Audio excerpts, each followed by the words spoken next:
How do you handle waiting for the perfect person until they're ready to be together forever? We didn't wait. My BF and I first had a few months long fling that fizzled out. We went our separate ways for a year. Didn't talk even as friends and hooked up with other people and even dated a different guy for a few months. We reconnected after that year and the spark was just there. Been together almost 4 years now and plan to get married. Don't wait for anyone. Sometimes you need to explore the world on your own for a bit to see if it's a relationship you truly want/need. If the spark is there after you've just been doing you for a while, I think it's worth giving a shot. But don't put your life on hold because someone wants you as a backup plan. I know 2 separate people who just couldn't stomach the idea of commitment in a long-term relationship. Then they met someone new. And within a few months knew that this was the person they wanted to marry. One is engaged, the other is getting engaged soon. If the person is the right person. Wrong time. Often it's actually just the wrong person. What happens if you wait around and then they change their mind? There are other people out there. You can't waste your time waiting for one person who may or may not eventually be ready. And quote. I don't. If they truly wanted to be with me, then we would work it out now. If they don't want to work it out now, then I'm not waiting for them. If the timing is not right but becomes so in the future in their mind, then we can revisit the discussion when the timing is right to them. But there's no guarantee at all that I won't have already moved on with my life. To be honest, I almost certainly would have. I'm not interested in pining away for someone who's not sure they want to be with me. If we aren't equally invested in the relationship, I don't see the point. What is a brutal truth about relationships? Every relationship you have will end at some point.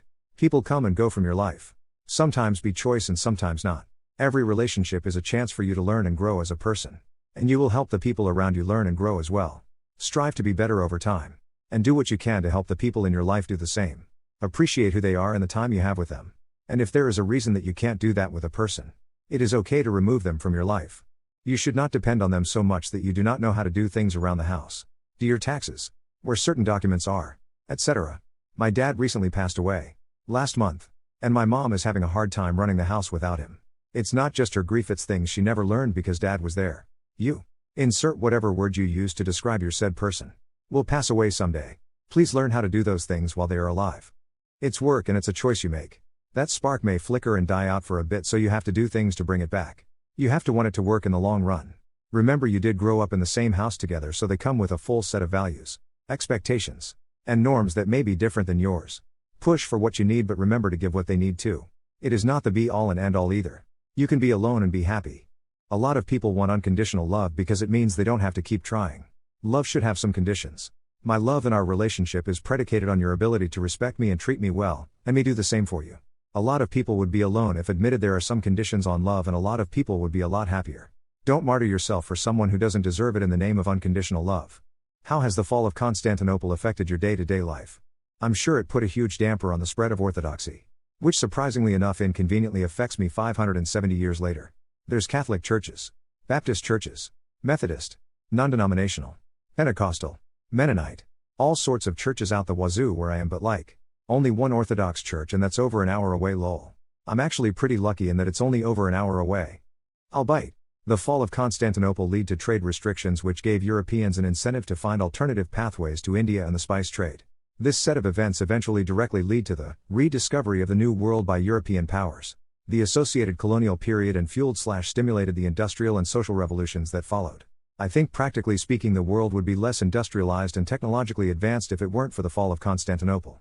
So I guess what I am saying is, it affects how I access porn, via a computer, which might not exist if that didn't happen. This, Istanbul, was Constantinople. Now it's Istanbul. Not Constantinople. Been a long time gone. Constantinople. Now it's Turkish delight on a moonlit night. Every gal in Constantinople lives in Istanbul. Not Constantinople. So if you've a date in Constantinople, she'll be waiting in Istanbul. Even old New York was once New Amsterdam. Why they changed it I can't say. People just liked it better that way. So, take me back to Constantinople. No. You can't go back to Constantinople. Been a long time gone.